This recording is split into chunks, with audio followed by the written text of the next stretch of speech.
अस्सलाम वालेकुम मोअज़्ज़ज़ ख़वातीन हज़रात, प्रोग्राम राइट एंगल के साथ मैं हूं अली मुमताज़। नाज़रीन, आज रात हम बात करने जा रहे हैं उस सूरत हाल को लेकर जो हमारे मुल्क की सड़कों पर हमें दरपेश है, जिसका हमें सामना है। हम चाहते हैं कि मुल्क में अमन व अमान हो, हमारा मुल्क अमन और सलामती का गहवारा हो, और हुकूमत की, रियासत की जिम्मेदारी है अवाम की जान और माल का तहफ़्फ़ुज़ करना। लेकिन गुज़श्ता एक हफ़्ते से हम देख रहे हैं कि बहुत से सवालात उठ रहे हैं, हुकूमती पॉलिसी पर बहुत से सवालात उठ रहे हैं, हुकूमत की फ़ैसला साजी पर बहुत से सवालात उठ रहे हैं, और कैपेसिटी पे बात हो रही है कि क्या हुकूमत के पास या हुकूमत में वो कैपेसिटी है इस तरह के इश्यूज़ को हैंडल करने की। और अप्रोच में यूं वेवी अप्रोच क्यों है कि कभी कुछ है तो कभी कुछ है, और एक बात पर क्यों नहीं डट के कायम रह सकते ताकि एक फैसला हो और फिर अमल दरामद हो। क्लैरिटी की कमी महसूस होती है। आज के प्रोग्राम में जब इसी हवाले से गुफ्तगू करेंगे अपने मौजूद मेहमानों के साथ। डिस्कशन के लिए हमें ज्वाइन किया हुकूमत जमात पाकिस्तान तहरीक इंसाफ से डॉक्टर रमेश कुमार साहब ने। रमेश कुमार साहब को बहुत बहुत शुक्रिया कि आपने हमें ज्वाइन किया। हमें ज्वाइन किया है पाकिस्तान पीपल्स पार्टी से सीनियर रहनुमा ताज हैदर साहब ने। ताज हैदर साहब, आपको भी बहुत बहुत शुक्रिया कि आपने हमें ज्वाइन किया। और PMLN से हमें ज्वाइन किया है मेंबर कौमी असम्बली निसार चीमा साहब ने। निसार चीमा साहब, आपको भी बहुत बहुत शुक्रिया for joining us on the show tonight. सबसे पहले रमेश कुमार साहब, आपसे गुफ्तगू का आगाज़ करते हैं। क्या आप इससे इत्तेफाक करते हैं कि आपकी हुकूमत, हम गुज़श्ता हुकूमतों को छोड़ देते हैं कि जी उन्होंने क्या किया और कैसे किया, रेफरेंसेस तो हम देते हैं कि जी उस दौर में आप देख लीजिए कि क्या हुआ, लेकिन आपकी हुकूमत के दौर में कि जहां पर आप चीज़ों को बेहतर बनाने की एक ख्वाहिश लेकर चले थे, एक अज़्म था, वैसे हैं नहीं, और क्लैरिटी नहीं है आपकी डिसीजन मेकिंग में और पॉलिसी मेकिंग में। तो इसका क्या आप नहीं समझते कि नुकसान हो रहा है, ना कि यह कि हमें कोई फ़ायदा हो या चीज़ें बेहतर हों, चीज़ें मज़ीद बिगड़ रही हैं? देखिए, मैं समझता हूँ टेक्निकली इन चीज़ों को जैसे हैंडल करना चाहिए वो हुई नहीं है। मगर ये पाकिस्तान की प्रैक्टिस आप देखें, जब भी ये रिलीजियस तंजीमें ऐसे आती हैं तो ये चीज़ें जो है वो बहुत ही स्पेकुलेट होती हैं, माहौल बहुत ख़राब होता है, पाकिस्तान का इमेज ख़राब होता है। तो कम से कम इन तंजीमों को भी सोचना चाहिए कि भाई हम इस किस्म की बात करते हैं इंटरनेशनली, कितने मुस्लिम कंट्री हैं जो जहाँ पे ऐसे इशू नहीं आते हैं, पाकिस्तान में क्यों ये इशू आते हैं। जो पाकिस्तान एक इस्लामी लिहाज से एक रोल मॉडल बनना था मदीना रियासत की तरह, और वहाँ पे ये इशू क्यों आ रहे हैं, और जहाँ पे आने चाहिए। मैं समझता हूँ ये कायदेज़म के भी ख्वाब, जो कायदेज़म की जो सोच थी उसके भी खिलाफ है, पाकिस्तान के आइन के भी ये चीज़ें खिलाफ है। हुकूमत का ज़रूर रोल होता है कि इसको सही तरीके से हल करे। अब मैं इस वक्त चौधरी निसार को ज़रूर क्रेडिट दूंगा कि जी। चौधरी निसार का एज ए मिनिस्टर इंटीरियर उसका जो तरीक़ेकार होता था वो बहुत बेहतर होता था। जिस तरीके से वो हैंडल करता था और बहुत अच्छे तरीके से हैंडल करता था, और इस वजह से ही प्राइम मिनिस्टर इमरान खान साहब की ख्वाहिश थी कि चौधरी निसार जो है एक अच्छा PMLN के अंदर बंदा है, वो भी हमारे साथ आए। और चौधरी निसार को मैंने भी कहा था कि सर आप जैसे बंदों को जो है वो यहाँ पे आपकी कदर होगी है और यहाँ पे आप आए, मगर वो नहीं आया। और शेख रशीद जो है वो एक आप क्या ये जरूर कहना चाह रहे हैं कि कसूर शेख सीनियर। रशीद साहब का है, हमारे वजीर दाखिला जो हैं नहीं, वो कॉम्पिटेंट नहीं है? देखो शेख रशीद सीनियर सियासतदान है, और मगर बोलने और करने में बहुत सारा फर्क होता है। और मैं समझता हूँ जैसे इंटीरियर पहले 2002 से लेके आज तक मैंने जो हुकूमतें देखी हैं, और मैंने जो बेस्ट टाइम जो इंटीरियर डिपार्टमेंट का देखा है वो मैंने देखा है उसके टाइम पे, चौधरी निसार के टाइम पे, ठीक है। कि जिस टाइम पे जो एक कमांड होती थी, बीच में कोई बोलता नहीं था।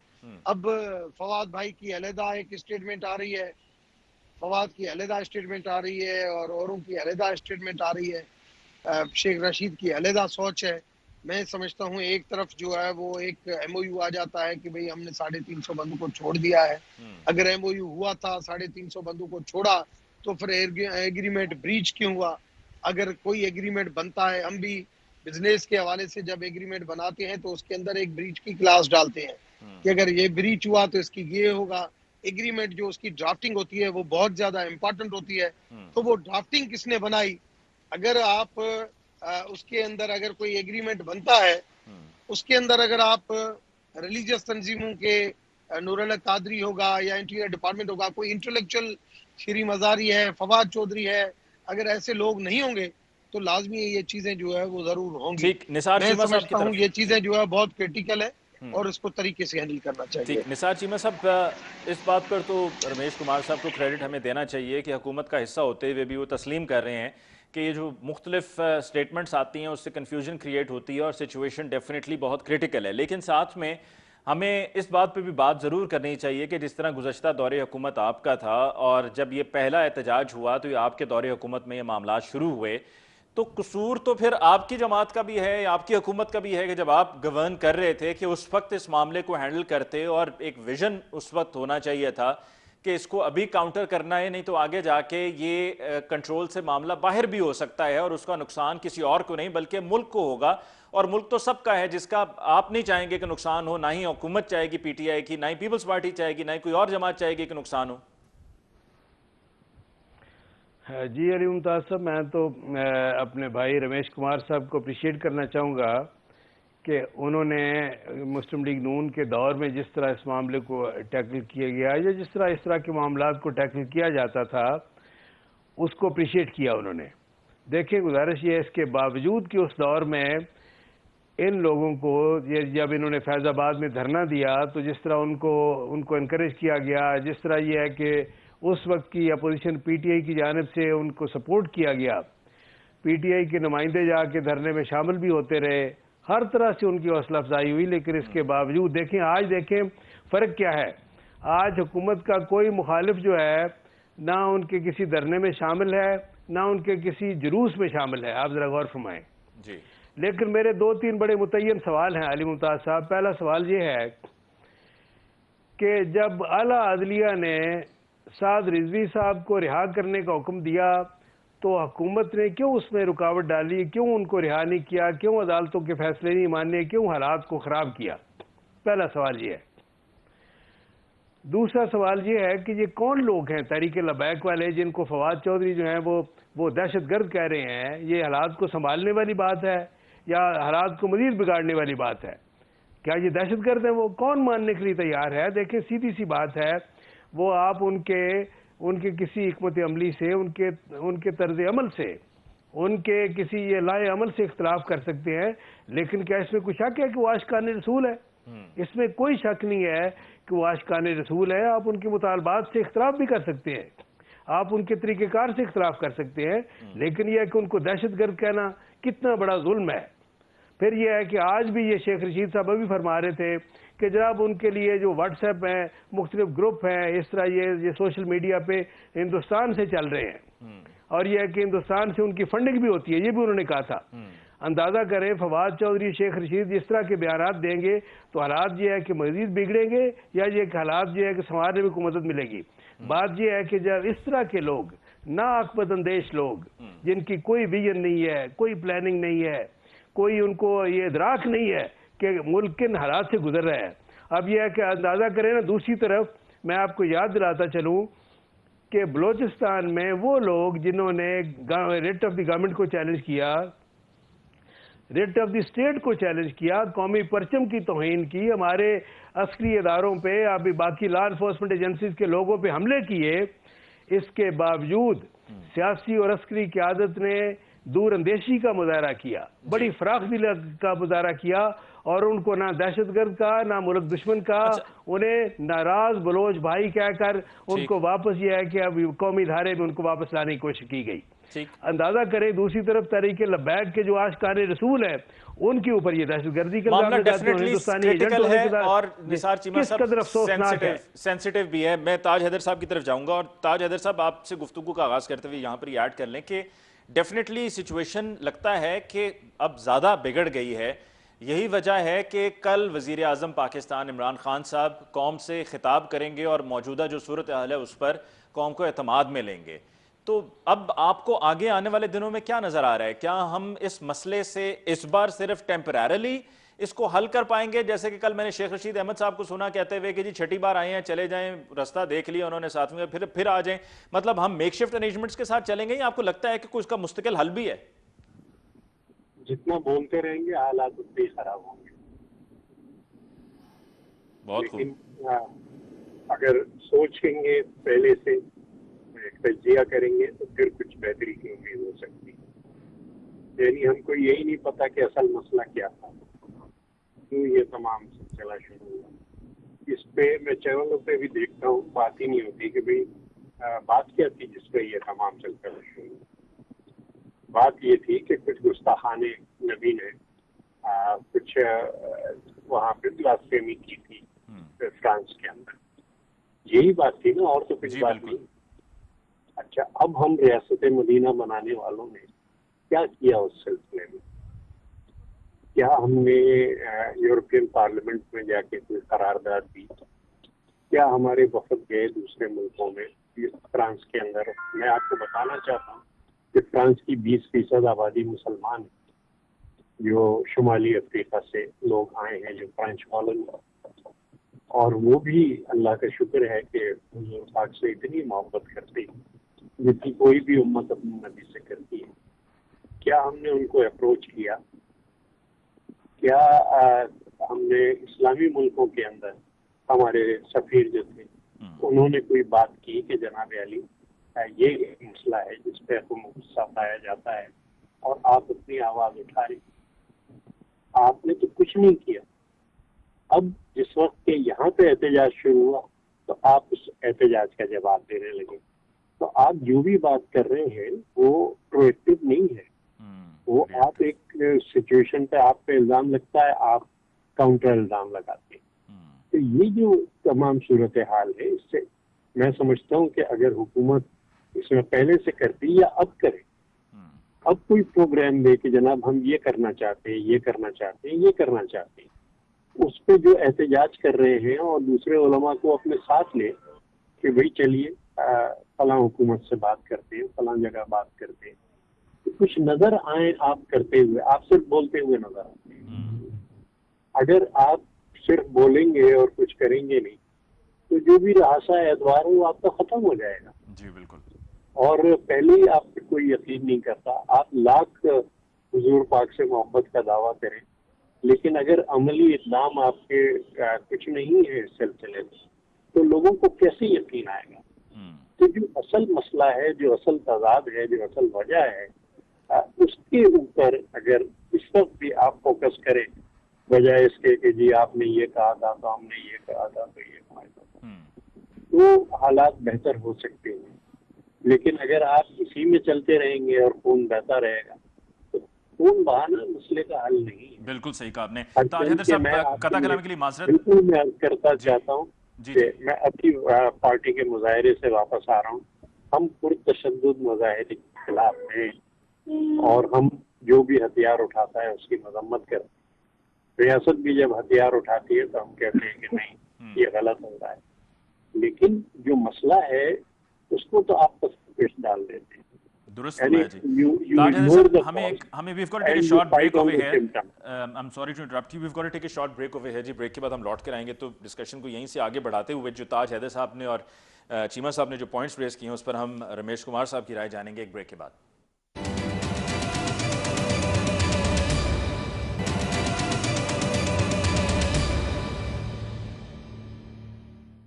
वेलकम बैक आफ्टर ब्रेक जी। रमेश कुमार साहब, आपने अभी ताज हैदर साहब की गुफ्तगू सुनी और फिर निसार चीमा साहब ने जो पॉइंट्स रेज किए उसकी तरफ भी मैं आऊँगा। सबसे पहले ताज हैदर साहब ने मेरे पूछे गए सवाल का जवाब देते हुए पहला जुमला उनका ये था कि जितना कम बोलें उतना ही अच्छा होगा और मसला हल होगा। और यही लग रहा है कि मसले में एक बहुत बड़ा मसला ये भी है कि अब जैसा कि कल शेख रशीद अहमद साहब ये बार बार कह रहे हैं कि जी जो एहतजाज करने वाले हैं वो वापस चले जाएं, सड़कें खाली कर दें, हम रिहा कर देंगे। और अब जो कौमी सलामती का इजलास हुआ है उसमें यह तय हुआ है, जो प्राइम मिनिस्टर साहब को लेकर ये बयान भी आज टेलीविजन पे चलता रहा कि ये तय हुआ है कि रिहा नहीं किया जाएगा। तो शायद यही तो वजह है जो अभी एतमाद की बात भी ताज हैदर साहब ने की है कि अमलन आपको चीजें करके दिखानी होगी। अब एतमाद आप खो चुके हैं, एतमाद इस तरह से खो चुके हैं कि आपने कहा जी हम रिहा कर देंगे, वो नहीं रुके, वो आगे बढ़ते गए, सड़कें खाली नहीं की क्योंकि उनको ये शक था कि रिहा नहीं करेंगे। और आज वही बात हुई कि कौमी सलामती के इजलास के बाद ये बात खुल के सामने आ गई कि जी तय हुआ हम नहीं रिहा करेंगे। देखिए, उनको अगर रैलियां निकालनी है, धरना निकालना है तो वो निकाल भी सकते हैं, मगर जो एग्रीमेंट हुआ था वो कंडीशनल हुआ था कि आप ये अपनी मूवमेंट खत्म करेंगे और हम ये रिहा करते हुए जाएंगे। जो मैं समझता हूँ कानूनी तौर पे ये भी चीजें गलत है।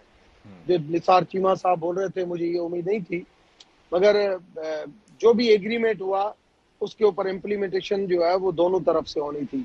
जब उन्होंने इम्प्लीमेंटेशन नहीं दिखाई, वो अपनी मूवमेंट को जारी रखा, तो लाजमी यहाँ पे भी ये गवर्नमेंट की रिट को जब चैलेंज किया जाता है तो गवर्नमेंट को अपनी रिट दिखानी चाहिए। और मैं तो इस बात का हामी हूँ कि जो लोग, जो सिविलियन या जो भी कोई रिलीजियस तंजीम या कोई भी पॉलिटिकल तंजीम अगर इस तरीके से अपनी बात मनाने के लिए और इस तरीके से रोडों के ऊपर आ जाए और हम जो हुकूमत उसके सामने घुटना ठोक दे, ये तो बिल्कुल गलत है और ऐसी चीजें होनी नहीं चाहिए। माजी में भी ये चीजें हुई है, अभी भी ये चीजें हुई है।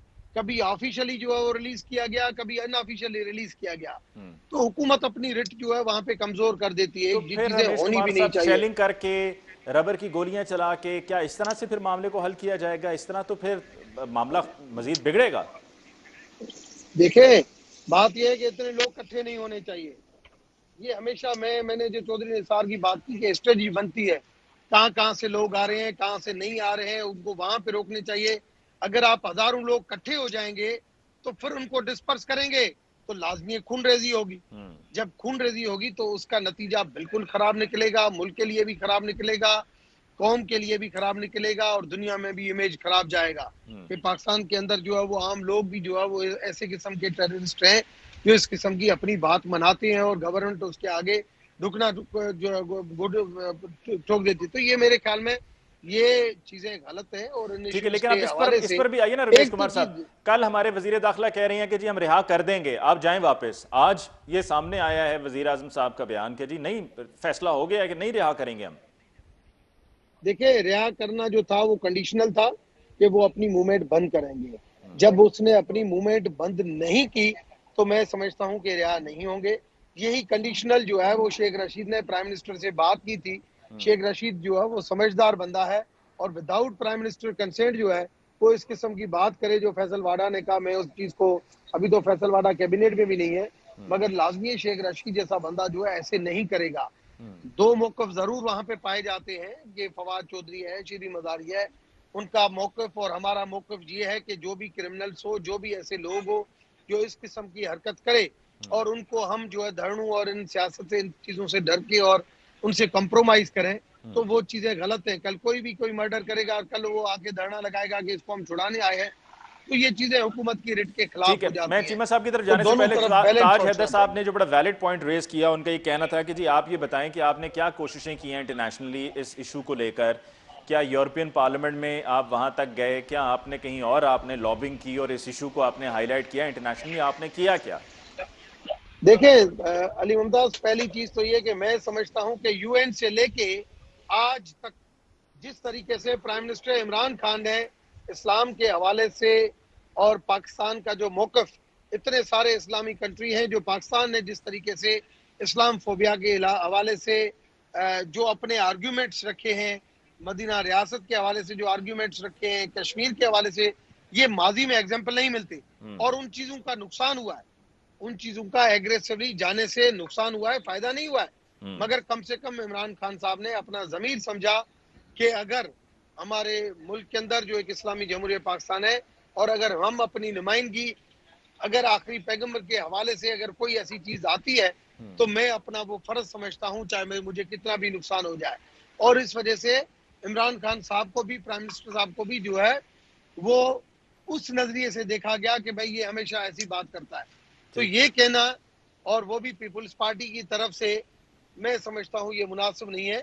माजी में कभी उन्होंने इस किस्म की नुमाइंदगी नहीं की जितनी नुमाइंदगी इस वक्त चलिए, जब अभी ताज इमरान हैदर खान साहब की ने तरफ मैं की है। जाऊंगा तो मैं उनसे जरूर इस आपके पॉइंट ऑफ व्यू पे बात करूंगा। चीमा साहब, मामला अब आपके हल्के में पहुंच गया है, तो क्या आपको लग रहा है कि वहीं पर जो कुछ होना है वो वहीं पर होगा या सिर्फ वहां से आगे गुजरने का मामला है? क्योंकि खंदकें वगैरह तो वहीं पर खोदी गई हैं और जो बड़ी रुकावटें हैं जो अभी तक ना हटाई गई हैं, ना हटाने का हुकूमत इरादा रखती है, वो तो वहीं पर हैं।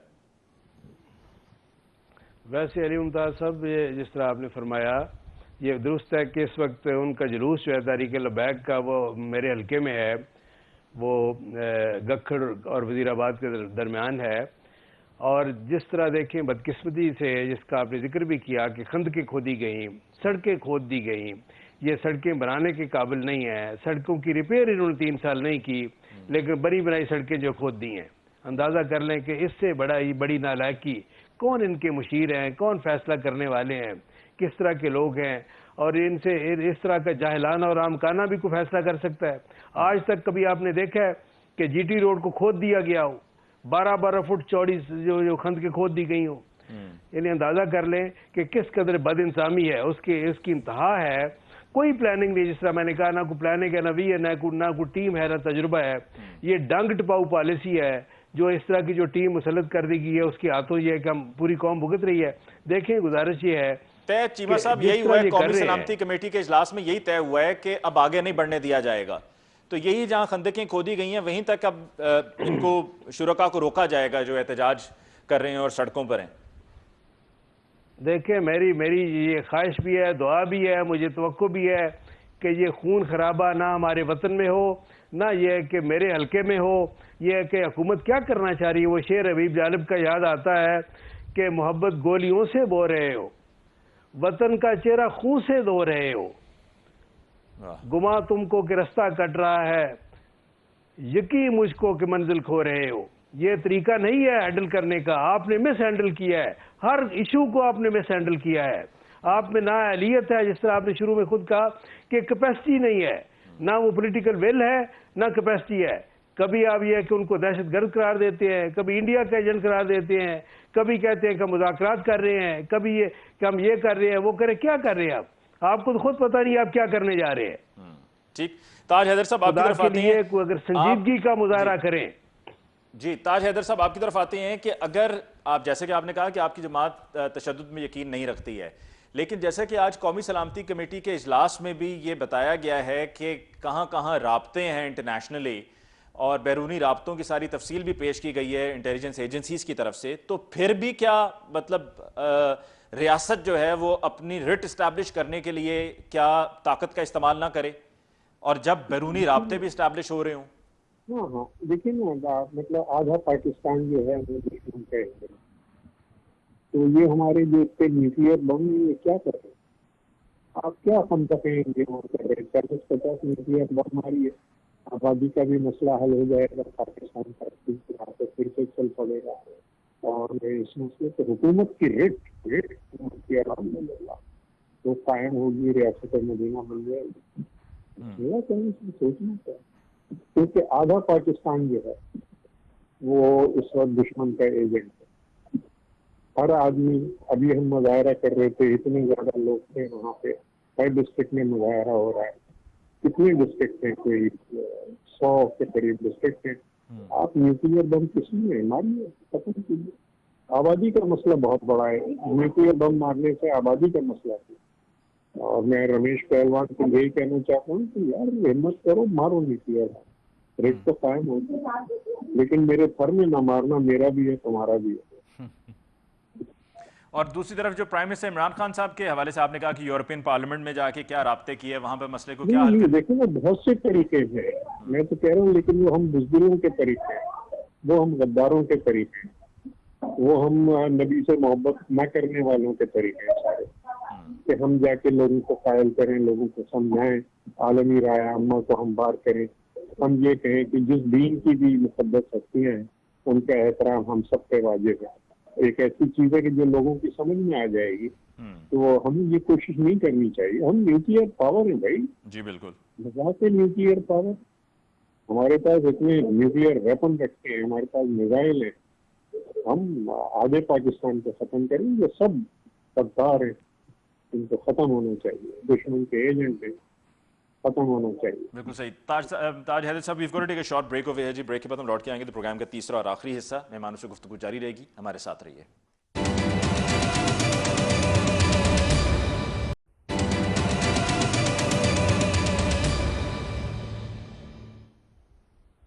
वेलकम बैक आफ्टर ब्रेक जी। रमेश कुमार साहब, प्रोग्राम के आखिरी हिस्से में जो प्राइम मिनिस्टर साहब की हमने बात की कि उनका कल कौम से खिताब है और कौम को मौजूदा सूरत हाल पर वो एतमाद में लेंगे, क्या बेहतर ना होता कि जो ये बात होती भी आ रही है कि जी पार्लियामेंट को कुछ नहीं समझते, पार्लियामेंट में जाते नहीं हैं, वहाँ पर जाकर अपोजिशन की मौजूदगी में नेशनल इशूज़ पे ब्रीफिंग नहीं होती, बात नहीं होती, प्राइम मिनिस्टर साहब बात नहीं करते, तो कौम से खिताब करने से बेहतर नहीं था कि on the floor of the house ये बात होती, वो मैसेज कौम तक भी पहुंचता और obviously prime minister himself would have been there, ना कि ये कि अलहदा से आप एक टेलीवाइज खिताब कर रहे हो।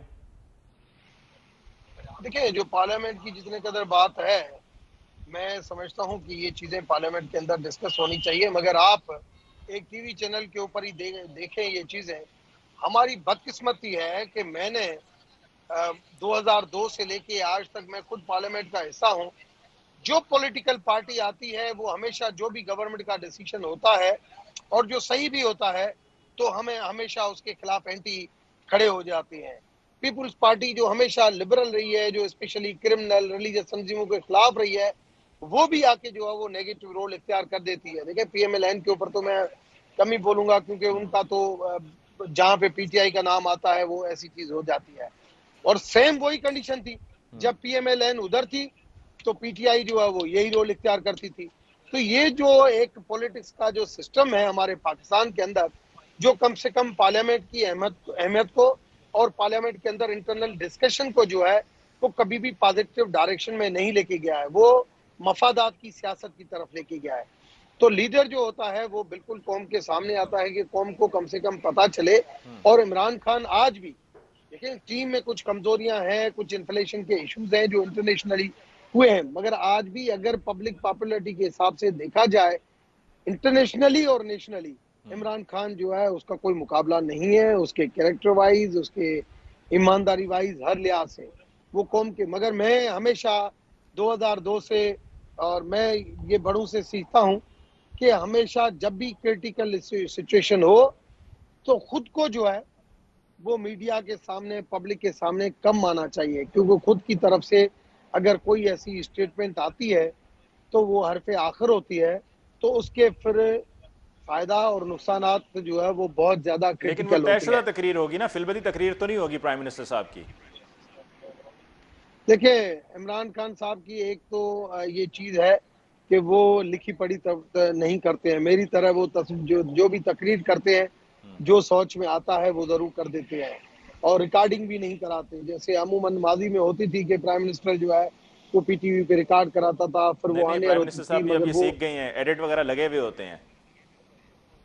वो आपको पता है, मुझे नहीं पता। मेरे हिसाब से पीएम साहब जब भी बात करते हैं सारे मीडिया वालों को बुलाते हैं, सामने सामने बात करते हैं और सारे टीवी चैनल लाइव होते हैं। ठीक और कल भी जो टॉक हो रहा है वो ऐसे ही किस्म का हो रहा है ठीक है। और चीमा सारे साहब की तरफ एंकर जाने से मौजूद पहले होंगे। रमेश कुमार साहब आखिर में ये बता दें कि आप इस फैसले को इंडोर्स करते हैं कि हाँ अब आगे नहीं बढ़ने देना चाहिए, रिहा नहीं करना चाहिए और अपनी रियासत की रिट को, गवर्नमेंट की रिट को इस्टेब्लिश करना जरूरी है, सो लिहाजा इनफ इज इनफ, मजीद नहीं। मैं तो आज से नहीं, मैं तो पता नहीं कितने अरसे से कह रहा हूँ। मैं आपको बताऊं, टेरी मंदिर, जब मंदिर को उलमा ने जब आग लगाई तोड़ा गया, मुझे चीफ मिनिस्टर से प्रेशर आया कि यार इसको आप समझौता करो और इसको रिहा करो, आगे माहौल बेहतर होगा। मैंने जब उनसे रिहा की और उनको मैंने बेल के ऊपर रिहा कराया, 1 महीने का बाद दोबारा वो मेरे ऊपर वो दोबारा हरकतें शुरू करने लगे। मैंने कहा ये क्रिमिनल कभी ऐसे विदाउट सजा के वो सुधर ही नहीं सकते। ठीक। मगर यहाँ पे ये कहने के लिए कोई तैयार नहीं है। मुझे ये बताएं कि आशिक रसूल की मुस्लिम तो क्या, हिंदू भी, जिसको रब ने रहमतुल आलमीन का लकब दिया है, हर बंदा उसकी रेस्पेक्ट करता है, हर, और उसके लिए कौन जान नहीं देगा। बिल्कुल। अब ये आए माना दूसरे सारे मुसलमान नहीं है, आप मुसलमान नहीं हो, शाहजेब खानजादा मुसलमान नहीं है, फवाद चौधरी मुसलमान, सारे मुसलमान है, सारे अपना ईमान रखते हैं। जो आखिरी पैगंबर को मानता है, मैं खुद आखिरी पैगंबर को मानता हूँ, मैं उसके लिए नाते पढ़ता हूँ।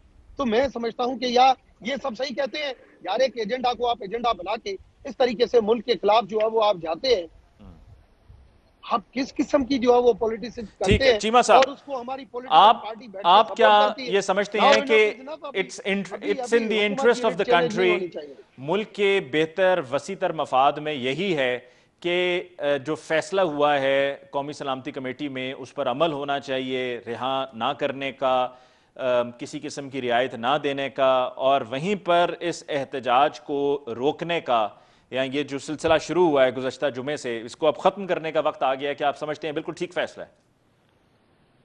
देखिए, गुजारिश ये है, पहले इसकी तरफ आने से पहले मैं ये गुजारिश करूंगा कि जनाब रमेश कुमार साहब ने कहा कि जब पिछले दौर में ये धरने शरने हुए तो पीटीआई भी यही रोल प्ले कर रही थी। देखें, जो पीटी रोल प्ले कर रही थी, मैं फिर दोहराना चाहता हूं कि मुस्लिम लीग नून या अपोजिशन वो रोल प्ले नहीं कर रही। हम ना उनके धरनों में शामिल हुए हैं, ना उनको उनकी हौसला अफजाई कर रहे हैं। बिल्कुल ये है कि दूसरी बात जो है वो ये है, अली मुमताज़ साहब, मेरी गुजारिश ये है कि मामले को सुधरना चाहिए। मुल्की और कौमी मफाद में ये है, ये मुल्क मुतहम्मल नहीं हो सकता किसी खूनरेजी का। इस तरह की ये है कि ये लॉ एंड ऑर्डर की सिचुएशन ख़राब हो जाए, उसके लिए बेहतर ये है कि मेहरबानी करके संजीदा लोगों पे मुश्तमिल जो है वो लोग, वही एक वफद तश्कील दिया जाए जो उनसे बात करे। मुझे यकीन है कि आप उनको धमकियां देने की बजाय अगर उसवा रसूल की बात करेंगे, हजूर सल्लल्लाहु अलैहि वसल्लम के तर्ज अमल की बात करेंगे, वो फौरन सर झुका देंगे। देखें, बात यह है कि जिन लोगों ने पुलिस पे हमले किए, मुझे मैं पूरे एतमाद से कहता हूँ, without any fear of contradiction कहता हूँ कि कोई आशिक के रसूल किसी बेगुनाह आदमी की जान नहीं ले सकता। तो फिर क्या ये बाहर से लोग थे? तो ये कहा है एक देखिए, इस तरह के जुलूसों में क्रिमिनल भी शामिल हो जाते हैं। मुझे ये बात करने दें कि देखें, गुजारिश ये है कि इस्लाम तो ये किसी बेगुनाह आदमी की जान लेने को पूरी बनी नौ इंसान का कत्ल करार देता है। बेगुनाह इंसान, बेगुनाह मुसलमान नहीं का, कोई बेगुनाह इंसान अगर उसको कोई कत्ल करता है तो गोया उसने कुरानी अल्फाज में गोया उसने पूरी बनी नौ इंसान को कत्ल कर दिया। और एक इंसानी जान की हुर्मत को हुजूर सल्लल्लाहु अलैहि वसल्लम का इरशाद है, हुजूर का इरशाद है अली मुमताज़ साहब, ये हदीस नबवी है कि एक इंसानी जान की हुर्मत, मुसलमान का लफ्ज़ नहीं का, एक इंसानी जान की हुर्मत खाना काबा से ज्यादा है। तो बात यह है कि कोई आशिक रसूल कैसे किसी बेगुनाह आदमी की जान ले सकता है। क्रिमिनल लोग हैं जो शामिल हो जाते हैं इस तरह के हर जलसे में, जुलूस में। लेकिन मैं आपको यकीन दिलाता हूं कि संजीदा लोगों पे मुश्तमिल, ये फवाद चौधरी, शेख रशीद जैसे लोग नहीं, संजीदा लोगों पे मुश्तमिल जो है वो वफद तश्कील दे, जो उनसे बात करे। और यह है कि देखें, फिर मैं कहूँगा कि उनके तर्ज अमल पे, उनके मुतालबात पे ये कि आप इख्तलाफ कर सकते हैं, लेकिन इससे कोई इख्तलाफ नहीं है कि वो हजूर सल्लल्लाहु अलैहि वसल्लम के आशिक हैं, आशिक रसूल हैं। कोई शक नहीं जी, हम ये दुआ करते हैं कि हल निकालना चाहिए, अल्लाह करे कि हालात बेहतर हो जाएं। और हम ये नहीं चाहते कि मुसलमान ही मुसलमान के आगे खड़ा और एक जंगी सी कैफियत और एक मुसलमान ही मुसलमान का खून बहा रहा हो। हम सबको मिलकर दुआ करनी चाहिए, ये हमारे मफाद में है और मुसलमानों की भी इसी में, हम इंटरनेशनली भी देखा जा रहा है ना, और हम नहीं चाहते कि इंटरनेशनली बात ये की जाए कि देखो वहाँ पर मुसलमान क्या कर रहे हैं। So it's a matter of prestige as well. मुझे अली मुमताज़ को जी आज के प्रोग्राम से दीजिए इजाज़त। जाते जाते मेहमानों का शुक्रिया अदा करेंगे। रमेश कुमार साहब का बहुत बहुत शुक्रिया, निसार चीमा साहब आपको बहुत बहुत शुक्रिया, ताज हैदर साहब आपको बहुत बहुत शुक्रिया। नाज़रीन, इंशाल्लाह आपकी खिदमत में कल फिर हाजिर होंगे, तब तक के लिए अल्लाह निगहबान।